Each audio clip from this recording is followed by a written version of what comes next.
જે જીવાત્મા ખરેખર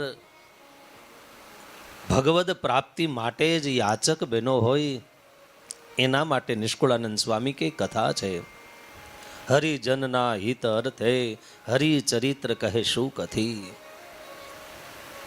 ભક્તો, આવા સંતોએ, આવા મહાપુરુષોએ, વેદવ્યાસ જેવા મહાન ઋષિ મુનિઓએ વર્ષો સુધી જંગલમાં બેસી સાધનાઓ કરી અને આ શાસ્ત્ર લખ્યા હોય ને તો માત્ર ને માત્ર આપણા સૌના આત્મકલ્યાણ માટે. આ ચરિત્રને ભક્તો આપણા જીવનનું ચરિત્ર બની જાય, ભગવાનને પ્રિય પાત્ર બની જાય એવી આ કથા. અને એ કથા નિષ્કુળાનંદ સ્વામી કે મળે કોને?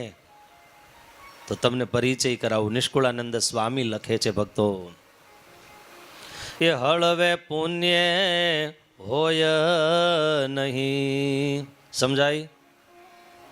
શું સાંભળ્યું? હળવે પુણ્ય હોય નહીં, વળી હરિકથાનો યોગ મોટે ભાગ્યે મળે,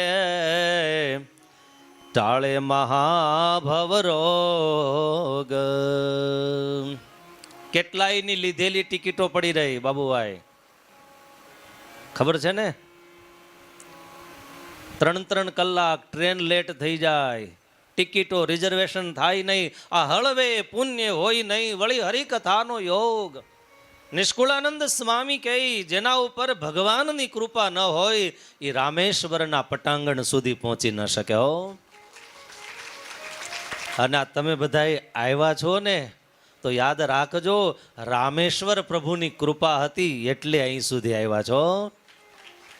હા, તમે એમ ન માનતા અમે ખર્ચો કર્યા એટલે આવ્યા છીએ. નહીં, ખર્ચો તો કરવા ઘણાય તૈયાર હતા, રિઝર્વેશનો રહી ગયા, કોઈને ટિકિટ ન મળી, રિઝર્વેશન થઈ ગયું તોય ન આવી શકા.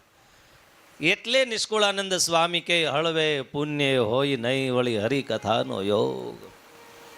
કેટલાય ભવના કરેલા એ સત્કર્મ, કેટલાય જન્મોની જીવાત્માની કરેલી સાધના, એનું કેલ્ક્યુલેશન, એનું પરમ ફળ. એટલે ભક્તો આપણી આ કથા છે એ જ અહીં સુધી આવ્યા. જેની આવવામાં રજા ભગવાનની હતી એ અહીં સુધી પહોંચી એકા. હવે પહોંચી ગયા છો તો યાદ રાખજો, આપણને ભગવાને કોરોનામાં બચાવી લીધા, બચાવ્યા ને? નહીતર આપણે ત્યાં એમ કહેવાય છેલ્લે ચમચી ગંગાજળ મૂકવામાં આવે, તુલસીનું લાકડું, તુલસીની કંઠી આવે ને. પણ કોરોના વખતે પ્લાસ્ટિકની કોથળીમાં કોણે સળગાવી દીધા એ ખબર નથી. હો, એટલે ભગવાનને આપણને રાખ્યા છે તો કાંઈક રીઝન હશે. અને અહીં સુધી આપણે પહોંચ્યા છીએ, આવા સંતોની કંઈક સાધના કામ કરતી હશે એટલે અહીંયા મહાદેવના ચરણ સુધી આવ્યા છે. હો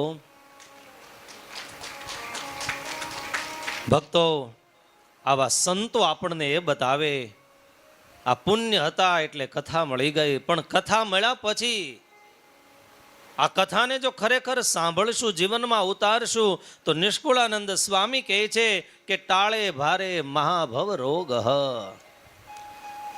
ભવો ભવના રોગને ટાળે આ ભવ ઔષધિ છે.